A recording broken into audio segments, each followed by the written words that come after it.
Hey everybody, this is Chris Link, and this is Joomla Training. Today we're going to be talking about Easyblog 5. Easyblog has some new tools. We're rolling it out for all of our clients over the next several weeks, and I wanted to give you a sneak peek of what you can do. For those of you who have newer websites, you already have Easyblog 5 all set up, so this will be a good crash course on some of the new features and how to use it. There's some really great publishing tools that we're going to go over today. So first off, the same as the old version of Easyblog, you're able to manage your blog from the front end of your website. And all you have to do is log into your site, which I'm already logged in. I logged in at the bottom here. If you may also have a login at the top. If you have JoomConnect, you have this little widget at the top. It's not on my particular training site right now. You log right into the website, go to the blog, and you're going to be able to write new posts, edit posts, manage the posts that are there right from the front end of the website. You don't actually have to log into the back end to do a lot of the work on the blog. So if I wanted to write a new blog post, I can click this edit icon right here. I hover my mouse over the pencil and says start creating your new blog post, and I can do that from here. I can also edit my settings from this gear right here. I can click this, and it gives me a drop down. So there's some different settings I can look at. The first one I'm going to suggest is go into edit your profile. Especially if you haven't done this yet, if this is the first time you're using your website to blog as yourself, go in here when you're logged in and set up your personal profile. You can skip a lot of these sections because Easyblog is designed to, it's actually designed to be a full blogging platform. So if you were running a site where you had multiple bloggers and multiple blogs running on the same site, you can use Easyblog for it. So there's a lot of features that you can skip for now. For example, where let's just set up our personal blog right here where it says blog. You can give your blog a title. So if you're a specific type of technician and you're going to write about specific things, or maybe you're going to focus on gadgets, whatever you're going to talk about, you can give your blog a name and a description. But what's really important here is down below where it lets you put in a short biography. Put in a short description about yourself. It doesn't have to be this short. I recommend about the size of a text message or a tweet. So 160 characters, maybe even a little bit more than that. There's no limit, but you don't want it to be too long. So for something like this, I might say, hey, I'm a technology enthusiast. Oops, I can't spell, so bear with me.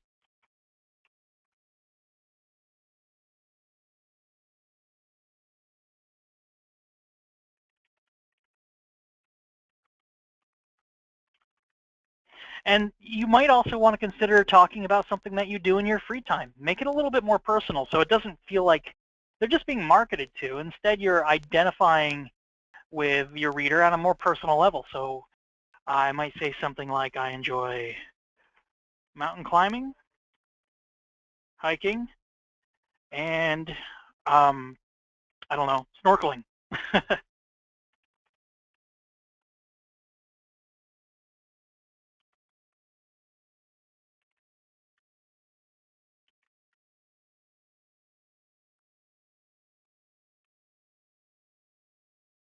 So something personal like that.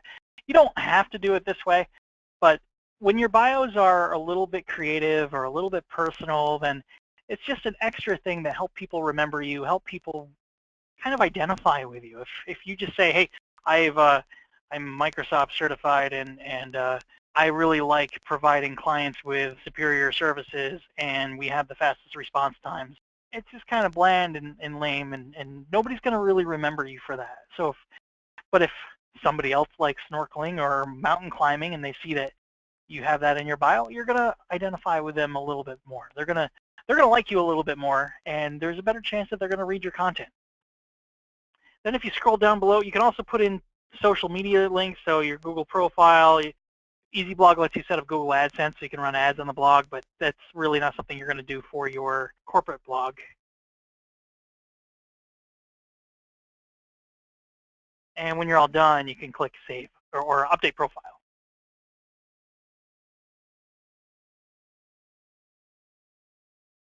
So let's go back to the blog page.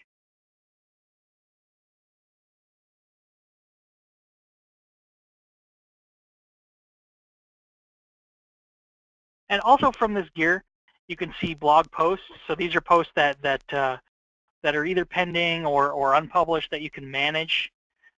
You can specifically see pending posts, comments, categories, tags. You can manage people who are subscribed to the blogs. You can set up teams too, so if you have multiple departments that might have different blogs, you can set that up.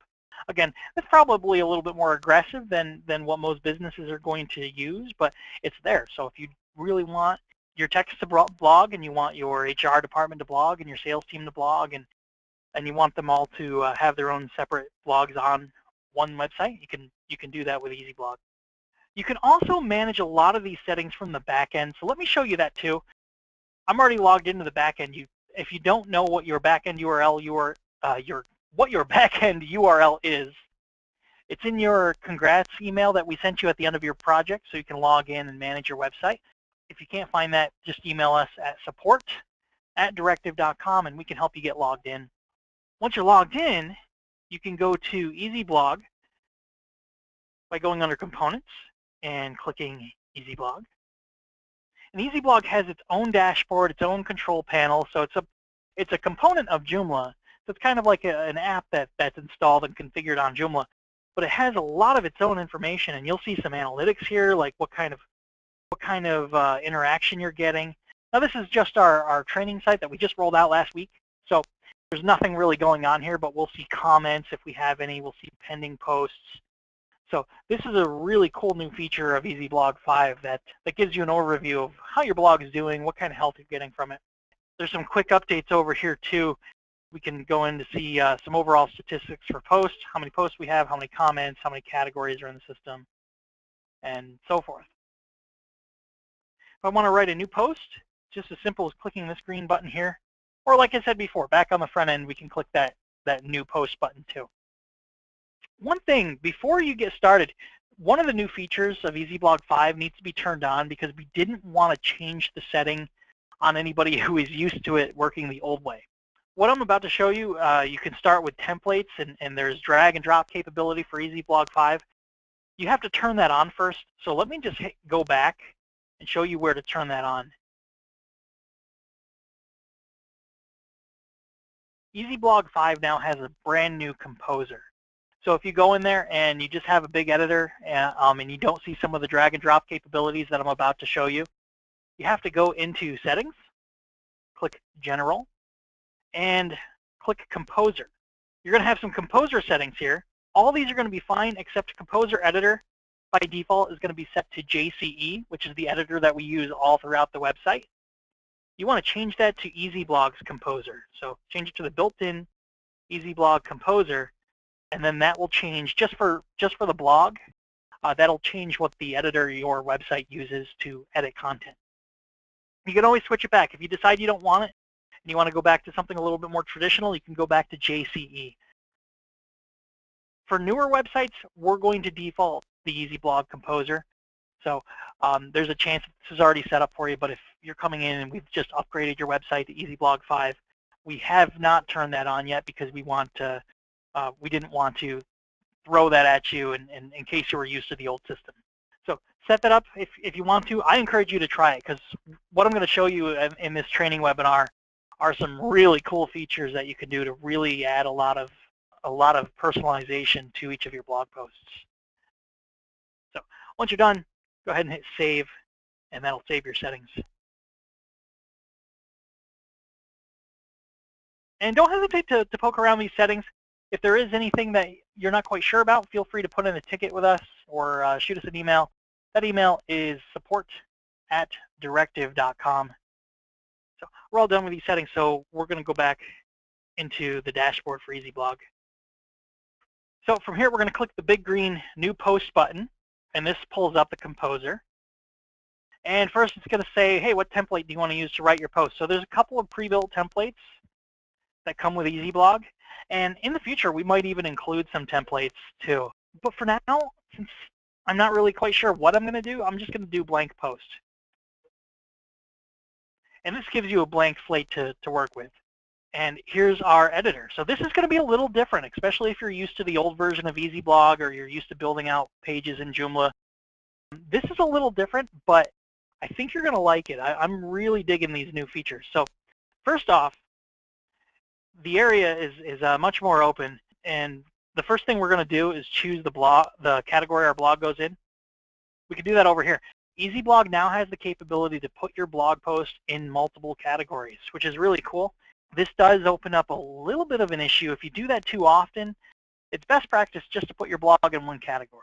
That's kind of how it's always been intended, because if you put your blog in multiple categories, then there's multiple ways users can find it, which could lead to a little bit of an issue with the search engine seeing multiple pages with the same content. It's not a huge issue.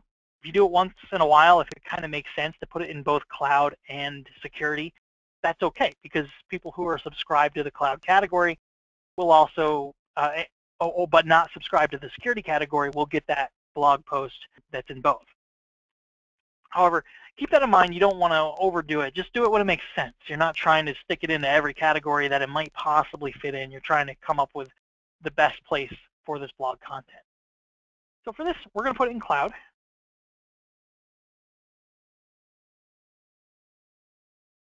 And we're going to put in our blog title. Remember, the blog title is one of the most important parts about your blog. It's what's going to drive the user to click on it. So if you have a really good blog title that's simple and straight to the point and identifies a problem the user's having or connects with the user on some way, it gets their attention, then there's a much greater chance they're going to click on it and read your content. When in doubt, you could always use a list, especially if you're not quite sure what to write about. If you say, hey, I know I want to talk about Windows 10, or I know I want to talk about firewalls or security or something like that, you can always tell yourself, well, I'm just going to come up with a list, maybe 10 things or 15 things. The number doesn't matter at this point. But you come up with what you want to talk about and say, well, I'm going to address 10 concerns or 10 benefits or 10 reasons why you should be concerned with this, something like that. And that gives you a really good basis. Plus, lists are pretty popular and get shared really well. They get clicked on sometimes a little bit more than other posts because there's a quantifiable amount of information that the person thinks they're going to get. There's all sorts of psychological reasons why lists work well when you're blogging and writing inbound content. I'm not saying every blog article should be that way, but if you're hitting a brick wall as far as what you should write about, that's a good place to start. So we'll do that. We'll say 10 ways the cloud can save only onto small businesses time and money. Another thing that you can consider too is making your blog content a little bit more personal, especially if you're on our blog service. And if you're not familiar with it, our blog service is where you get 3 articles a week.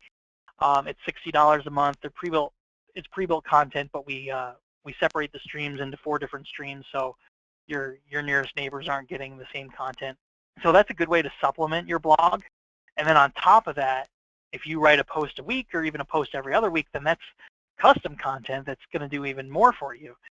Well, that gives you an opportunity to just write personal content. It could be something like, hey, here's something I learned about Office 365, or here's a process that I use for Outlook, or whatever you want to talk about.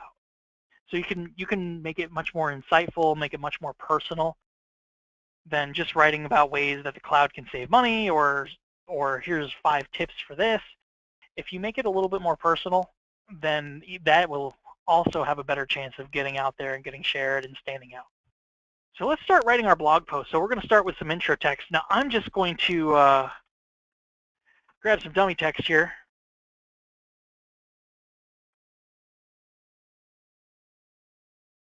And this is just the fastest lorem ipsum site I know of. So we're going to start with just one paragraph for the dummy text for our intro. And there we go. We paste it in here. So there's our intro. And the reason we do a short intro, so when they're on the blog, it just gives them a little snippet of what they're going to read. So as they're scrolling down through your blog, you give them an idea of what the blog post is going to be about, what they're going to learn from it, kind of give them a little bit of a teaser. So there's our intro. Now you notice, if you're used to working with Easyblog before, usually there was a big set of tools at the top. it's a little different now. When you want to do things like change the settings or add the intro text, all you have to do is go up here to click Add Block, and it gives you all these different tools. And a lot of these tools are new. So we're going to go over a bunch of these, especially some of the most noteworthy ones. But for example, we're going to start with the simple read more, which you're probably familiar with the previous version of Easyblog. When you want to separate the intro text from the rest of the content, you got a button for that. Now you just go and grab it from the block. So we click read more, and we drop it underneath our intro. And now we have to add another text block. So we'll go up to the top and grab some text, and we'll add it underneath the intro. So we're kind of breaking up our blog into different pieces, which Easyblog now calls blocks. So we go in here. Now we can get some more content, and we'll just paste it in. So if we kind of step back and look at what we're doing, we have our intro, our read more, and then our content. And we can go into each block and manage them individually. What's kind of cool about this is you can also grab your blocks over here on the side and manage them. You can go, oh, I want to go directly to this text block. So as your blog starts getting bigger, you can manage each block separately. And you can still do all the bolding and all the formatting. So if I wanted to make that bold, I can. If I wanted to, if I wanted to do different formatting options, I can. You can do all sorts of stuff to format the content. And whenever you wanted to add new sections or new elements, again, you just go back to, you click off of that block, or you click Done Editing, and you click Add Block to add another one. So let's look at some of these other tools we have. We have heading. So we can go in and drop a heading in, maybe after this read more.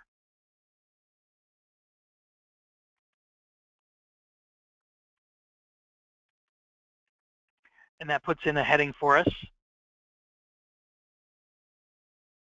And while we're clicked on that heading, we can change whether it's a heading 1, heading 2, heading 3. Most of the time you're going to use a heading 2. You only use a heading 1 for the title. By default, the title of the article is going to be a heading 1. If anything you use in the content, you'll use a heading 2. But if you wanted to break up this section into a couple subheadings, you would break it up into heading 3s and so forth. Let's go back to add another block. There's also tabs and columns we can add. So if we wanted to split our content up into a couple different columns, oops, try grabbing that again. We can drop it in, and now we have 2 columns. So you can break up your content that way. And if you don't like it, you can go back up and remove the block, and that will remove it. You can do tables if you want, and these are all responsive. It's all set up to be easy to manage, easy to edit. We have tabs.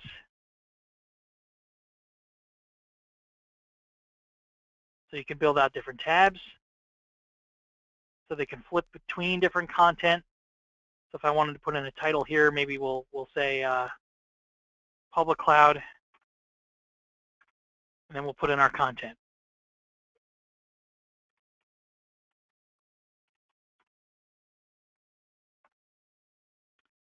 And we want to add a new tab. We just go over here to the right and add a new tab. We'll call this private cloud. We'll define what the private cloud is.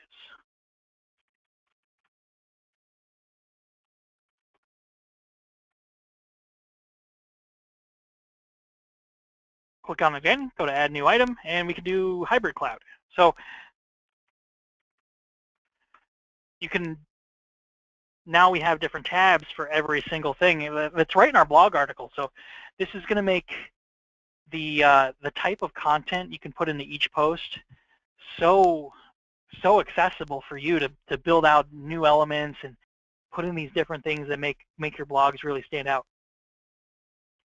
Look at a couple more. Again, you click done editing at the top and then go to add block. There's quote. So if you have a case study or a testimonial of some sort, you can drop that in.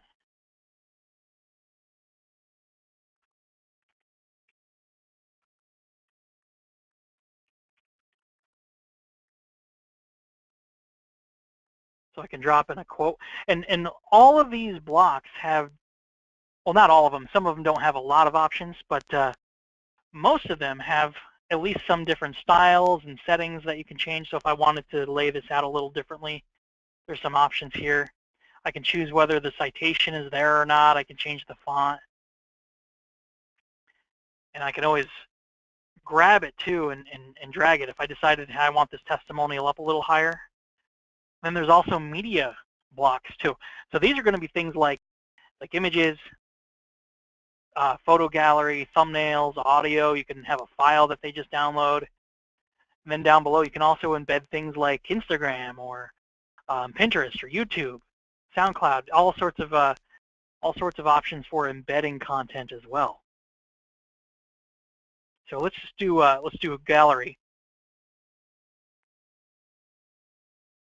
And we'll scroll down here, drop the block in, and it lets us upload our images. Now you'll want to make sure your images are optimized for the web. You'll have to take them into Photoshop and scale them so they're compressed. But otherwise, you just upload your images. And I'm actually grabbing a couple images as an example here. And it's going to kind of upload in the background. And when we click on it, it'll as it's uploading those images, these are actually pretty large images, so it's going to take a few moments. It's going to build out the gallery, and we can choose whether the gallery resizes or the images resize for the gallery. But again, you will want to make sure your images are all about the same size and ratio for it to do that, or else you're going to get edges on the side like this.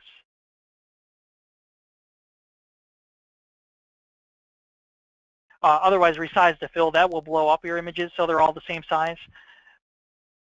And resize to fit will force your images to crop down. Resize to fill will probably be the one you're gonna use the most. And you can also choose the primary image. So if you uploaded a few, you can click the checkbox and set that one as the primary, and it'll make it the first image. And again, I can add another block. So if I wanted to add some text underneath it, I just scroll down and drop that block in and type in my text.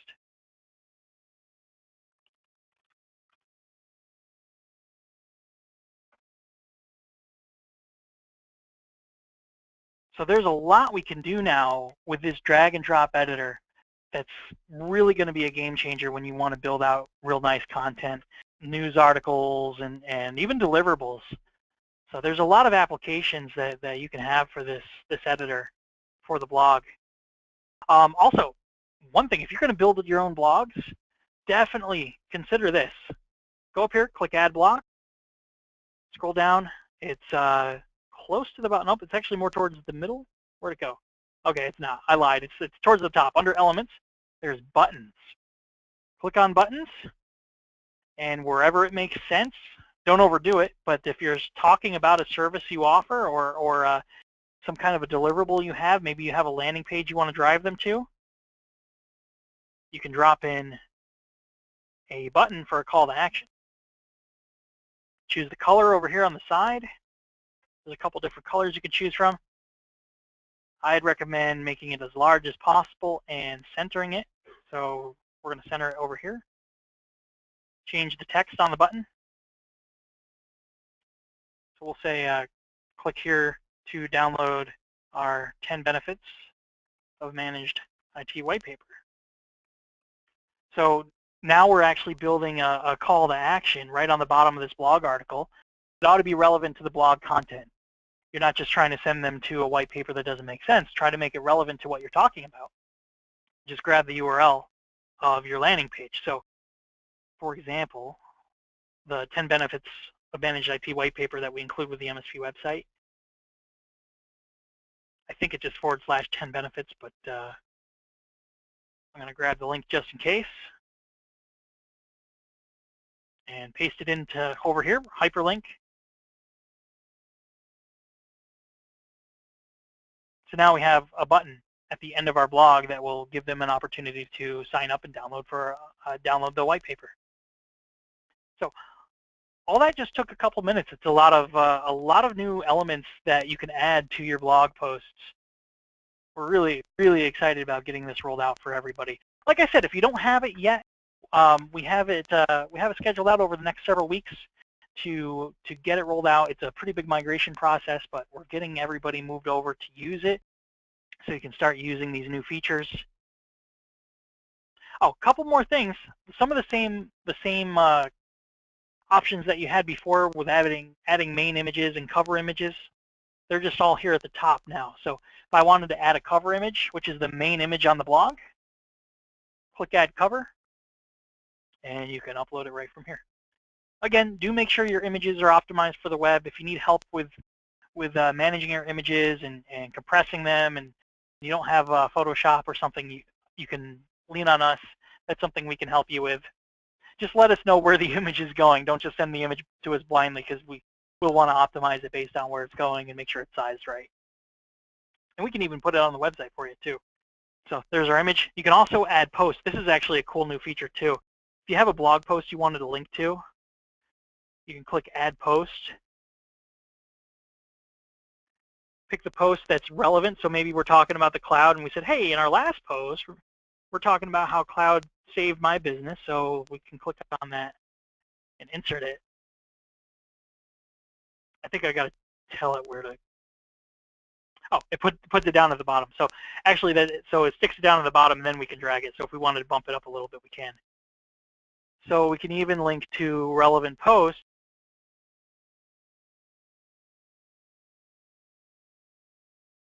We'll put that right under the headline.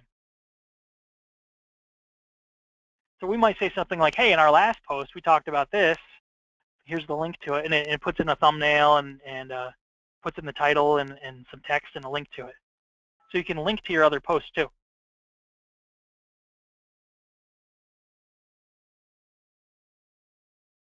Now, before we go live, we go back over here. We can click on Post and just check all this. We can add tags just like we could before. Tags are, I'm going to use the word keyword. They're kind of like keywords, but they have nothing to do with SEO. Tags are used to link blogs with other blogs. So if you're reading one blog about cloud and it has the cloud tag, then it can recommend other blogs too. You don't want to build tags for the sake of building tags, though. You want to, let me word it this way. If you're going to write something about, let's say, smartwatches, and you have a new smartwatch, you're reviewing it, you're writing out how you use it, you're probably not going to blog about smartwatches a whole lot.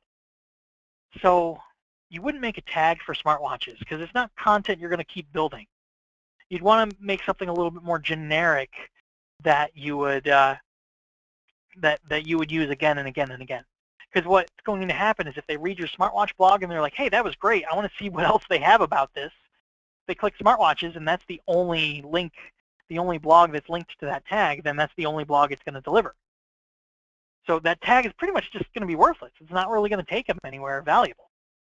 But if you talk about gadgets pretty often, or maybe consumable or consumer electronics or wearables maybe, and you have a couple blog articles that you want to link together with that tag, then you'd make a tag for that. But not smartwatches, maybe something a little bit more general. So for this, we're talking about cloud. We can make a cloud tag. And if you already have these tags, it'll tell you. So as you type them in, it'll give you recommendations. Maybe small business. We don't have that one yet. And maybe security was one of the main points here. We'll put that in. We do limit the amount of tags you can use to 5. That's something that can be changed in the settings, but we limit it to 5 because we want to try to keep you from thinking that it has anything to do with SEO. You don't want to overdo it. We've seen people in the past get in there and add tags for every single keyword they think they want to rank for on the search engines, and it's not going to help you whatsoever. It has nothing to do with SEO. It's just there to relate content. It's meant for your users. Down below, you have your publishing option. So if you wanted to schedule the post out in the future, you can. You can also have the post unpublished. I recommend leaving that at never. Don't ever unpublish a post after it goes out. Let it be live forever. If it's something that's time sensitive, if it's about an event or something like that, There's no reason to unpublish it. Just keep building content on top of it. Blog front page. This is a little misleading. Actually, it's worded a little better than it used to be. It used to just say front page. Leave this at yes. That means it's going to show up on your main blog page. It has nothing to do with the home page of your website. So it'll show up on your main blog page. So leave that at yes. Allow comments. Make sure that is on. Allow subscriptions, yes. Notify subscribers, yes. Make sure all those are set to yes. You can also change post visibility, so you can make people have to register to read your blog content. Most of the time, for marketing purposes, you wouldn't do that. You'd have it be viewable by everyone. You can also put a password to the blog. I recommend you don't do that. You have an SEO tab up here. This is where you can change the custom page title. This is the title that shows up on the browser tab if you wanted to customize it. Otherwise, by default, it's going to take the title of the blog and use that. You change the meta description, which is just a short description. It doesn't show up anywhere for the user. It's buried in the code of the page. And what it's used for is your search engine results. Sometimes Google will pull that for the snippet of text that shows up underneath the search result. The words and content you put into meta description has nothing to do with how you rank. All it does is there's a chance that Google might pull your description if it thinks it makes sense based on what the content's about and what the user is searching for. So if somebody searches for only on a cloud solutions and this blog comes up, if Google deems that the meta description might be more valuable to display there than some content from the blog, it will display it. Sometimes it might do a hybrid of content and meta description. Sometimes it might just do content. It's up to Google, and it depends on what the user searches for, and also other things like the user's past activity and other things like that. So it's good to put in a good description here. My recommendation, make it like a pitch for the page. So kind of like an elevator pitch, where you talk about what the main purpose of this article is, what they're going to learn from it, what you're talking about. Keywords. You can click autofill. It's going to take content from the article and put it in here. Obviously, since I use dummy text about cupcakes and candy, it's just going to throw in cupcakes and candy keywords. But just have it do this auto posting. It comes up with a couple of suggestions for you. Keywords is not something you should be spending any time on. All the search engines swear up and down, all the major ones anyways, swear up and down they don't use keywords. The only one who states that they do is Bing, and Bing looks at your keywords to see if you're being spammy. They look for things like if you type in computer support, computer repair, computer support services, computer repair Oneonta, and you keep repeating those words and different variations of those words to try to trick them in some way that those keywords are relevant. That's not how it works anymore. It's all about providing good content, providing a good user experience. So if Bing sees you doing that, then they will look at your site a little bit further to see if you're doing anything else weird and black hat. A lot of SEO companies don't even put in their keywords anymore. They eliminate that field entirely. We still keep it there just in case it comes back. We don't assume that it will, but with that autofill, it'll take content from there, put in what it thinks is relevant, and then you're good to go. You also have revision history. As you save your article, you can revert to older posts, which is a nice new feature of Easyblog 5. And when you're all done, go down here, click the green button to publish the post, or you can save it for later. You can save it as a draft or save it as a template if you want to come back to it multiple times. So we're all done. We're going to click Publish Post. It's going to save my post, and then I will be able to access it from the front end. And those are the new features of Easyblog 5. Be sure to keep coming to these training sessions every week to learn more tips for using your ultimate MSP website and getting into Joomla and Easyblog and all the other components. If you have any questions in the meantime, you can email us. The email is support@directive.com. Be sure to follow us on Facebook and Twitter and LinkedIn and all the other social networks. You can find us. We're Directive and JoomConnect. And you can also hit us up on live chat, and be sure to log into JoomConnect.com for videos and training and guides just like this one. If you don't know what your login is, again, you can email us, support@directive.com, JoomConnect.com, and click Forgot Password, and it'll reset your password for you, and you can get logged in. I want to thank everybody for coming to this training session and watching these videos, and hopefully I hear from you all next week. Have a good one, everybody.